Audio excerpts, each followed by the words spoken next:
दिल्ली के मुख्यमंत्री रेखा गुप्ता का एक वीडियो सोशल मीडिया पर तेजी से वायरल हो रहा है। इस वीडियो में वे दिल्ली विधानसभा में ये कहते हुए सुनाई दे रही हैं कि भगत सिंह ने कांग्रेस सरकार के खिलाफ बम फेंका था।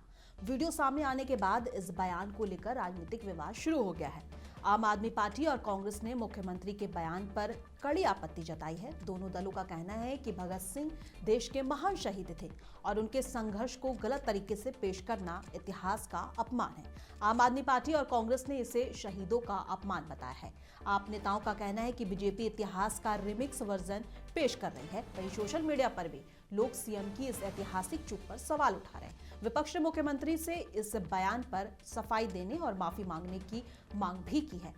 आप एक बार देखिए ये वायरल वीडियो और बताइए कि आपका इस वीडियो पर क्या कहना है। और ऐसी तमाम खबरों को देखने के लिए हमें फॉलो और सब्सक्राइब जरूर कर लें। दिल्ली ने भगत सिंह, राजगुरु, सुखदेव, जब उन्होंने बहरी कांग्रेस की सरकार